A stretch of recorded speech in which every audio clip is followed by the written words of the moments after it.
Hello good evening everyone. आज आपका 8th class का मैथ्स का पेपर था। फटाफट एक बार इसका ओवरव्यू ले लेते हैं। एक बार मैं आपको सॉल्यूशंस बता रहा हूँ। एमसीक्यू सॉल्यूशन सबसे पहले देखते हैं। ये मैथ्स का पेपर है आज आपका, ठीक है। बहुत सारे क्वेश्चंस आपके सेम टू सेम जो है सो एक्सरसाइज से रिपीटेशन हुई है बहुत क्वेश्चंस की। अभी मैं आगे आपको बताऊंगा। जैसे फर्स्ट क्वेश्चन है कि फर्स्ट क्वेश्चन में बात हुई है कि हमें फाइंड करनी है वैल्यू एक्स की। सिंपल क्वेश्चन है, चैप्टर 2 से आपका क्वेश्चन है। हमने इस बिना एक्स वाले को एक तरफ L H S R H S में सेपरेट करेंगे और लास्ट में आपका आंसर 2 आ जाएगा। एक बार मैं आपको दिखा भी देता हूँ इसका सॉल्यूशन करके कि अगर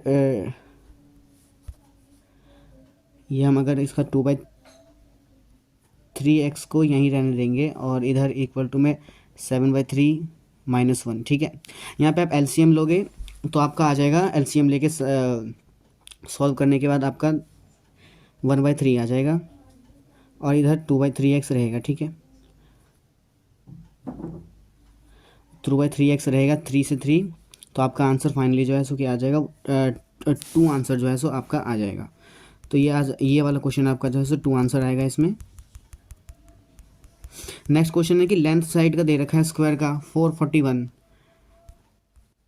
स्क्वायर सेंटीमीटर। तो आपको क्या बताना है, लेंथ बताना है जिसका एरिया दिया हुआ है। तो ये तो इजी है कि सिंपल, हम 441 किसका रूट होता है, हमने बात की कि 21 की होती है, तो आंसर इसका 21 सेंटीमीटर है। अगला क्यूब रूट निकालना है। 0.3 को अगर हम 3 टाइम्स मल्टीप्लिकेशन करते हैं उसका क्यूब रूट जो है सो 0.027 आता है। इसके दूसरे मेथड्स भी है जो लॉन्ग डिवीजन मेथड से आप कर सकते हो, आपको जैसे इसमें जो से बेनिफिशियल लगे। नेक्स्ट है रेशो निकालना 90 सेंटीमीटर टू 1.5 मीटर। ये भी बहुत ईजी है क्योंकि इसमें आपको सिंपल सेंटीमीटर को या तो मीटर में कन्वर्ट कर लो या मीटर को सेंटीमीटर में, क्योंकि हम रेशो तभी निकालेंगे जब क्लास सेम रहेगा। हमें सबसे पहले सेम करना पड़ेगा। तो ये हम जब सेम कर रहे हैं तो ये आपका रेशो जो है सो 3:5 आएगा। नेक्स्ट क्वेश्चन आ गया आपका total surface area. Direct question है, इसका आर लेंथ है, एच हाइट, आर रेडियस है, एच हाइट है। इसका ऑप्शन आपका सी हो जाएगा, 2πr plus are plus H. तो इसका ऑप्शन आपका हो जाएगा सी। नेक्स्ट क्वेश्चन आता है, मनोज बाउट करता है 12 पेन्स फॉर 156। एक बार मैं सारे ऑप्शंस टिक कर देता हूँ। ऑप्शंस मैंने टिक नहीं किए हैं, इनके आंसर ऑप्शंस आपके ये हैं, ओके। मनोज बाउट करता है 12 पेन्स 150 की। आपका जो है सो यूनिटी मेथड वाला क्वेश्चन है जिसमें आंसर आपका 191 आ जाएगा। इसमें पहले हम एक सिंगल का अमाउंट निकालेंगे और टोटल 7 से मल्टीप्लाई कर देंगे लास्ट में। इसके बाद पैरेललोग्राम जिसके सारे साइड्स इक्वल है तो सबको पता होता है। ऐसा मुझे लग रहा है जो कि ईजी है, डायरेक्ट क्वेश्चन है फ्रॉम बस। ये मुझे फ्री के मार्क्स लग रहे हैं। नेक्स्ट क्वेश्चन है कि वैल्यू निकालनी है आपको। ये क्यूब रूट है 256 root under root plus under root 121। 256 हमको पता है कि ये वैल्यू जो है सो हमारे 256 16 का होता है, 121 11 का, 16 + 11 आपका आंसर आ जाएगा। और उसका फिर हमें क्यूब रूट करना है तो 3 आएगा आपका, क्योंकि 27 16 + 11 27 होगा, 27 का क्यूब रूट 3 आ जाएगा। नेक्स्ट है क्रिकेट प्ले करती है 20 मैचेस 1 सीजन में। अगर 25% ये जीती है तो लॉस बताओ। अगर ये 25% जीत रही है इसका मतलब हार कितना रही है, 75%। तो हमें सिंपल 20 का 75% निकालना है, जो कि 20 का 75% हमारा 15 है। तो इसका आंसर आपका 15 हो जाएगा। अब आइडेंटिटी यूज़ करना है और इसको सॉल्व करना है। तो अगर किसी के पास टाइम होगा या फिर पढ़ के नहीं गया होगा आइडेंटिटी तो वो तो पूरा टाइम लगाएगा। अदरवाइज इसका सिंपल सा आइडेंटिटी बनेगा 500 + 2 -500 -2, और ऐसे करके ये आइडेंटिटी है आपकी।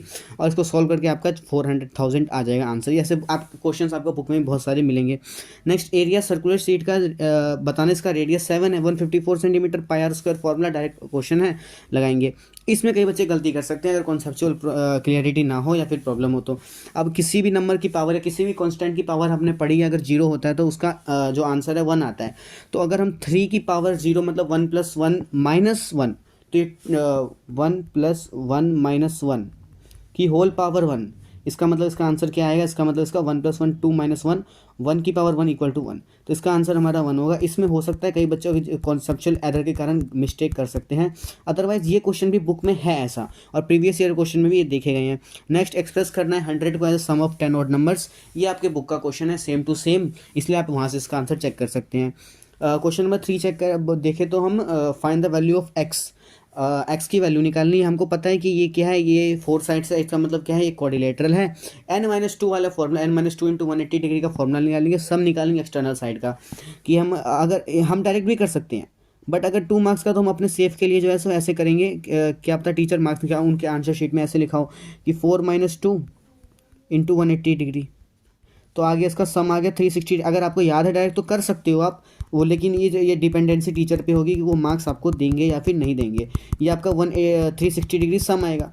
अब एक्सटर्नल सम 360 है, 90, 50 और 110 को मैं ऐड कर दूं और उसमें से 360 को माइनस कर दूं, तो मेरा आंसर जो है सो 110 जो है सो इसका आंसर आ जाएगा। तो इसका आंसर हमारा 110 डिग्री जो है सो सॉल्यूशन है इसका। नेक्स्ट क्वेश्चन है कि नेक्स्ट क्वेश्चन एक बार देख लेते हैं कि find the value of x in Pythagoras triplet, कि हमें एक्स की वैल्यू निकालनी है। सिंपल है कि हमें पाइथागोरस पता है H square equal to P square plus B square. H square क्या है मेरा, एच स्क्वायर मेरा दे रखा है हमें 6 और 8 दिया हुआ है। हमें ना यहाँ पे हो सकता है कि बच्चों को एक आध बार उन्होंने ट्राई गलत किया होगा, लेकिन आप याद रखना इसका करने का मेथड क्या है कि आपको एक्स प्लस 1 का whole square equal to 6 square plus 8, और आपको एक नीचे नोट देना होगा। ये नोट अगर आप दे दो तो ज़्यादा आपके लिए सेफ है कि मैंने लेट किया है कि x+1 मेरा हाइपोटेनियस है, अदरवाइज कॉन्सेप्चुअली देखा जाए तो यही है। और जब आप इस इक्वेशन को सॉल्व करोगे तो आपका आंसर जो है वो 10 आ जाएगा।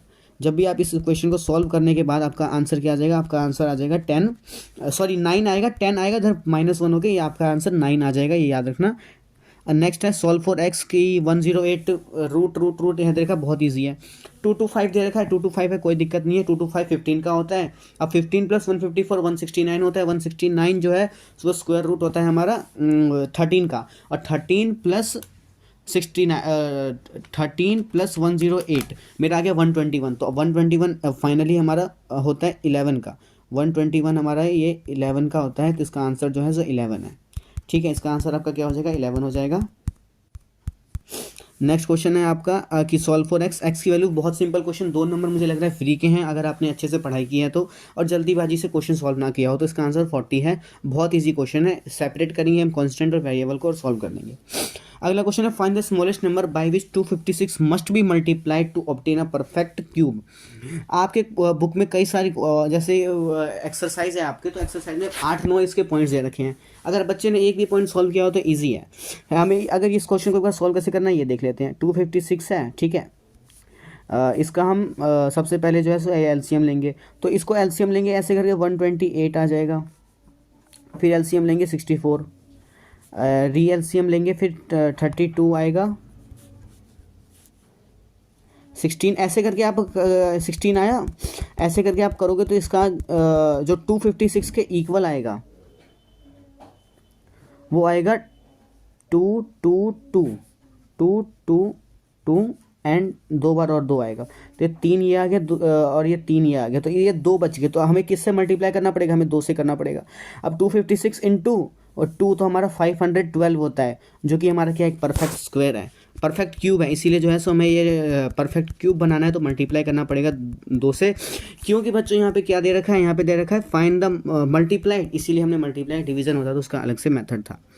नेक्स्ट क्वेश्चन हमारा आ रहा है, तो इसका आंसर क्या हो जाएगा, इसका आंसर हमारा हो जाएगा 2, इसका आंसर हो जाएगा हमारा 11 और इसका आंसर 9 है। नेक्स्ट क्वेश्चन है हमारा कि दक्ष सोल्ड करता है table for 987 at a loss of 6%। Easy है, 6% का लॉस है, इसका मतलब क्या है, इसका मतलब जो है सो ये हमें दे रखा है 94%, है ना, कि अगर मेरे को लॉस है 6% का तो ये जो वैल्यू है 94% है। सिंपल, 987 को 94% से अगर मैं डिवाइड कर दूँ तो मेरा आंसर क्या आ जाएगा, मेरा आंसर आएगा 1050। ठीक है, इसका आंसर 1050 आ जाएगा। नेक्स्ट क्वेश्चन है एरिया ऑफ ट्रेपेजियम। ये बहुत मतलब ऐसा लग रहा है मेरे को कि ये क्वेश्चन और इसके और वाला पार्ट जब टीचर पेपर बना रहा था तो ऐसा लगा कि दोनों ने एक ही एक्सरसाइज से दे दिया है। ये आपका एक्सरसाइज 11.2 क्वेश्चन नंबर 8 कि क्वेश्चन नंबर 8 11.2 आपके बुक के क्वेश्चन नंबर 8 11.2 का सेम टू सेम क्वेश्चन है, और इसका जो अगला है सेम एक्सरसाइज है और क्वेश्चन नंबर 6 है, वो क्वेश्चन नंबर 6 है आपका। वहाँ से आप इसका एक बार आंसर चेक कर लेना, गो थ्रू कर लेना। क्वेश्चन नंबर 9 आ गया हमारा, क्वेश्चन नंबर सिंपल सिंप्लीफिकेशन है, ठीक है, और इसमें आपको वेरिएबल और कांस्टेंट दोनों को सेपरेट करना है। सेपरेट करने के बाद आपका एक आंसर आएगा और इसका आंसर जो है सो अगर आप देखें तो 1/2 आ जाएगा। ओके, इसका आंसर बता दिया मैंने। सॉल्यूशन डिटेल सॉल्यूशन मैं आपको बाद में अपलोड करूँगा। ओके, अगला आता है कि क्वेश्चन नंबर 10, एक 14 मीटर हाइट वर्टिकल पोल है जो कास्ट, सिंपल है, देखिए एक हाइट है, ये कास्ट करती है शेडो, इसका मतलब ये शेडो कास्ट करती है, एक ट्राइंगल है, ठीक है, ये एक ट्राइंगल है जो कि शेडो कास्ट करती है, ये शेडो है इसका, ये शेडो है।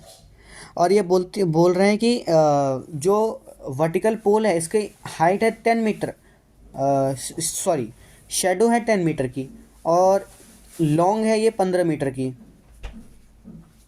सॉरी मैंने उल्टा कह दिया, ये 10 है और ये 15 है। तो आपको इसको सॉल्व करना है। और अब थर्ड साइड पूछ रहा है, सिंपल सा है, आपको इसमें पाइथागोरस लगाना है, H square equal to P square plus B square, ठीक है। एक बार दोबारा मैं क्लैरिटी दे देता हूँ आपको कि आपका हाइट भी दे रखा है और वर्टिकल पोल का शेडो भी दे रखा है। इसका आंसर आपका 21 हो जाएगा, ठीक है बेटा। इसको मैं सॉल्व करके आपको सॉल्यूशन डिटेल में दे दूंगा। क्वेश्चन नंबर 11 देखते हैं, सिंप्लीफिकेशन का क्वेश्चन है, थोड़ा लेंथी क्वेश्चन है बट इजी है। इसका आंसर अगर आपका ऐसा कुछ आ रहा है कि -19/30, और इसमें याद रखना स्टेप मार्किंग आपको मिलेगी। अगर आपको ऐसा लग रहा है कि ओहो मेरा आंसर मैच नहीं कर रहा तो डरना मत, प्लस में है इसका 10m² प्लस 8 डिवाइडेड बाई 3। अगर आपका आंसर मैच नहीं भी कर रहा हो तो आप डरना मत, क्योंकि इससे स्टेप मार्किंग होगी। 5 नंबर क्वेश्चन है, ठीक है। नेक्स्ट क्वेश्चन सिंप्लीफिकेशन है, जो कि बहुत इजी लगा मेरे को, और आपको भी इजी लगना चाहिए कि 2.5p माइनस 0.5q और 2.5p प्लस 0.5q, इसके में क्या है, a माइनस बी और a plus B, A square minus B square, ये आइडेंटिटी है, यहाँ पे लगा दीजिए, आप सिंपल सॉल्व कर दीजिए, जल्दी इजीली सॉल्व हो जाएगा। अगला है a plus 2b plus C, a plus 2b minus C. इसमें हाँ एक बार ना, ये बुक का सेम क्वेश्चन है, एग्जाम्पल या एक्सरसाइज मुझे इतना तो रिकॉल नहीं कर पा रहा हूँ, बट इसको आप पूरा a मान लो, ये प्लस, और इस c को मान लो b, तो a प्लस बी, इस a प्लस 2b को फिर से a मान लो, और ये माइनस, और फिर ये सी बी, तो ये a plus B, A minus B, same, दोनों ही सेम आइडेंटिटी से सॉल्व हो रही है, और ये भी सॉल्व होगा सेम आइडेंटिटी से। आपका बुक का क्वेश्चन है, एक बार आप गो थ्रू कर सकते हैं बुक से। नेक्स्ट क्वेश्चन थोड़ा अच्छा क्वेश्चन लगा मेरे को, ये थोड़ा सा प्रॉपर्टी बेस्ड क्वेश्चन था। एक्स की वैल्यू तो मुझे ऐसा लगता है कि बहुत बच्चों ने निकाल ली होगी, क्यों, एंगल सम प्रॉपर्टी लगा के, कि 40 डिग्री प्लस 90 प्लस एक्स 180, तो ये आपका एंगल सम प्रॉपर्टी आ गया। तो x की वैल्यू 50 डिग्री आ गई, जो कि बहुत आसान है। अब x की वैल्यू 60 डिग्री, और हमने पढ़ा है पैरेललोग्राम है, हमें क्वेश्चन में एक चीज़ गिवन है, क्वेश्चन में क्या गिवन है कि ये मेरा एक पैरेललोग्राम है, तो इसका मतलब क्या, जितना मेरा x होगा उतना ही z होगा। अब x 50 डिग्री है तो z भी 50 डिग्री, ठीक है। अगर z 50 डिग्री है, और ये देखिए आप f 90 है तो ये भी 90, तो 50 डिग्री जो कि z है, 90 डिग्री जो कि ये f अगर इधर 90 है तो इधर भी, क्योंकि यहाँ पे लीनियर पेयर आ जाएगा ऑप्शन, इसका रीज़न, इसको मान लीजिए आप p मान लीजिए प्लस p, ठीक है, इक्वल टू 180। यहाँ भी हमने एंगल सम प्रॉपर्टी लगा दी, किसी बच्चे ने यहाँ तो नहीं लगा दिया एंगल सम, मुझे बताना कमेंट में, क्योंकि यहाँ पे क्या है, 4 है, ये क्वाड्रिलेटरल बन रहा है, यहाँ पे अलग, अगर ये अप्रोच से सॉल्व करोगे तो अलग से सॉल्व होगा। यहाँ से आपकी p की वैल्यू आ जाएगी, p की वैल्यू आपकी आ जाएगी यहाँ से सॉल्व हो गए 40 डिग्री, तो 40 डिग्री आएगी। आप देखो 40 ऊपर है, 40 इधर नीचे है, तो y प्लस 40 कितना होता है, 80 डिग्री। 80 डिग्री में से अगर मैं 90, क्योंकि ये पूरा कितना है, ये पूरा है 90, ये 90 है, अगर ये 40 है, 40 में से अगर मैं 90 माइनस करूँ तो मेरा z भी जो है सो 50 डिग्री आ जाएगा। तो मेरी z की वैल्यू भी क्या आ जाएगी, 50 डिग्री। तो इसका मतलब क्या हुआ, इस क्वेश्चन में x y z तीनों कितना आ गया, 50 डिग्री। इसके और वाला पार्ट भी बिल्कुल आइडेंटिटी बेस है, इसमें आपको मिडल टर्म स्प्लिट करना था। मिडल टर्म स्प्लिट क्या होगा, ऐसा कोई नंबर जो कि मल्टीप्लाई करने पे तो 12 आए बट माइनस करने पे 4 आ जाए, तो ऐसा क्या नंबर है बेटा, हमें सिर्फ ही ऐसा 2 नंबर है 6 और 2, जब मल्टीप्लाई करते हैं तो 12 आता है, माइनस करते हैं तो 4। आप इसका पेयर बनाएंगे, आपका आंसर c+2 और c-6, ये आंसर आ जाएगा। नेक्स्ट क्वेश्चन है v4 माइनस 256। कुछ नहीं करना है आपको, 256 को सबसे पहले जो है सो तोड़ना है एलसीएम लेके। जब एलसीएम लेके तोड़ोगे इसका आंसर पता है क्या आएगा, इसका आंसर आपका आएगा 4 की पावर 4, ठीक है। अब 4 की पावर 4 को फिर से आप ब्रेक करिए, 2 की पावर 2 का होल स्क्वायर, और इसको फिर a मानिए। अब v की पावर 4 को भी 2 स्क्वायर का स्क्वायर, इसको आप a मानिए, इसको b मानिए, a square minus b square का फॉर्मूला लगेगा। थोड़ा बड़ा आंसर आएगा लेकिन ईजी है, अगर कामनेस से अपने क्वेश्चन अटैम्प्ट किया है तो ईजिली सॉल्व हो जाएगा। Next divide as directed as it is, book का क्वेश्चन है ये। यहाँ पे आपका मिडल टर्म स्प्लिट होगा, यहाँ पे आपका आइडेंटिटी लगेगा ए स्क्वायर माइनस बी स्क्वायर, ये सिंपल है और ये इस तरीके से सॉल्व हो जाएगा। नेक्स्ट आपका आता है क्वेश्चन नंबर 14 कि राधिका डेली रूटीन बता रखा है इसका, ठीक है ना। सिंपल हम क्वेश्चन पढ़ते हैं, ऐसे क्वेश्चन में डायरेक्ट क्वेश्चन देगी, अगर जो मेरे स्टूडेंट्स हैं वो समझ रहे होंगे कि डायरेक्ट हमें क्वेश्चन पढ़ना चाहिए कि फाइंड करो ratio of the number hours spend to total. देखिए पहले क्या है, hours spent at school, school में 6 है, स्कूल में 6 है, और वॉचिंग टीवी कितना है 2, तो इसका आंसर आएगा 3:1। इस बच्चे ने जिसने भी किया है ये सही किया हुआ है। नेक्स्ट पार्ट है कि फाइंड करो ratio of hours spent in doing homework to number of hours spent in other activities. बेटा देखो होमवर्क कितना है, होमवर्क है 1.5 और अदर एक्टिविटीज़ कितना है 4, तो 1.5 डिवाइडेड बाई 4, एक काम करिए पॉइंट हटाइए 0 लगाइए, 8/5, 5 3 सा और 5 8 3:8 इसका आंसर आ जाएगा। इसका आंसर आपका आ जाएगा 3:8, इसका आपका आंसर आ जाएगा। तो इसने ये भी आंसर ठीक है, ये भी आंसर ठीक है इसमें। अगला find the percentage of hours, ये तो आप मेरे को लग रहा है कि 2 नंबर, हाँ कोई बच्चा कर सकता है डिवाइड करने में सेकंड पार्ट में प्रॉब्लम कर दे, कोई बात नहीं, डरना मत, आधा नंबर इसका आपका मिल जाएगा। अगर आपने 1.5/8 भी लिखा हुआ है तो 0 नहीं मिलेगा। अगला find the percentage of hours spent doing homework. देखो टोटल होल डे का मेरे को होमवर्क के परसेंटेज से इसका आर निकालना है, बहुत इजी है। क्या करेंगे, टोटल ऐड करेंगे। अगर मैं इन सभी को ऐड करूं तो ऐड करके इन सभी का आता है हमारा 40, ऐड करके 40 आता है, ठीक है। अब मेरे को होमवर्क का पूछ रहा है, कोई दिक्कत की बात नहीं है। होमवर्क कितना है मेरा, होमवर्क है 1.5 डिवाइडेड बाई 40 इंटू 100, सॉरी कि ये आपका 40 नहीं, ये आपका 24 आ रहा है, ठीक है, कि 1.5 डिवाइडेड बाई 24 इंटू 100 परसेंटेज है ना भाई, है ना। इसको सॉल्व करूँगा कितना आएगा 6.25 परसेंटेज, 6.25 आपको निकाल के आना पड़ेगा। इसका और वाला पार्ट देखें वो भी इजी है कि स्लीपिंग का पूछ रहा है, कि स्लीपिंग अगर पूछ रहा है तो 8/24 इंटू 100, जब 8/24 इंटू 100 करेंगे 33.33 परसेंटेज जो है सो आपका ये सॉल्व होकर आ जाएगा। क्वेश्चन की केस स्टडी मुझे लग रही थोड़ी सी लेवल बढ़ाएंगे, बट नहीं, ठीक है, केस स्टडी भी इन्होंने अच्छा दिया हुआ है। अगला है कि ये सिंपल क्वेश्चन है, फॉर्मूला बेस्ड क्वेश्चन है, इसको मैं नहीं करवा रहा, बहुत ईजी है, ये आप कर लेना खुद से। अगर आप कमेंट करोगे तो मैं इसका आंसर आपको भेज दूंगा। अब ये हमें एक ग्राफ दिया हुआ है, इस ग्राफ के बेस्ड पे मुझे आंसर बताना है कि चलो हिंदी में कर लेते हैं, किस वर्ष में अधिकतम बिक्री हुई थी, मतलब सबसे ज़्यादा जो है सो किस में सेल्स हुई है, 2005, ये कोई पूछने वाली बात ही नहीं है। नेक्स्ट कि न्यूनतम बिक्री मतलब सबसे कम, मतलब ये एक बार इंग्लिश में भी देख लेते हैं। मिनिमम सेल कब हुई है, सबसे मिनिमम सेल हुई है हमारी 2002 में, तो ये मेरा पार्ट 2 का आंसर हो जाएगा 2002। और नेक्स्ट क्वेश्चन पूछ रहा है, एक बार इंग्लिश में पढ़ लेते हैं एक बार क्वेश्चन दोबारा से।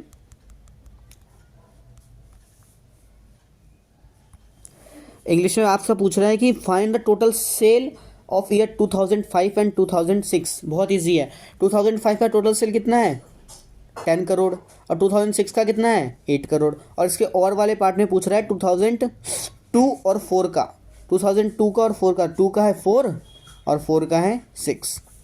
ये आज आपका इंग्लिश मैथ्स का पेपर था। मैं ऐसा मानता हूँ कि जिस स्टूडेंट ने पेपर बहुत अच्छे से किया होगा, रिवीजन की होगी 2 to 3 टाइम्स, इजली इसने मार्क्स स्कोर कर लिया होगा। और आप पेपर का लेवल देखा जाए तो पेपर का लेवल आपका मॉडरेट रहा, मेरे को मॉडरेट से भी थोड़ा हम नीचे कह सकते हैं, क्योंकि MCQs ईजी हैं। और जिस बच्चे के MCQ आउट ऑफ आउट सही है एक बार मुझे कमेंट में बताना ज़रूर, ठीक है। Okay, thank you.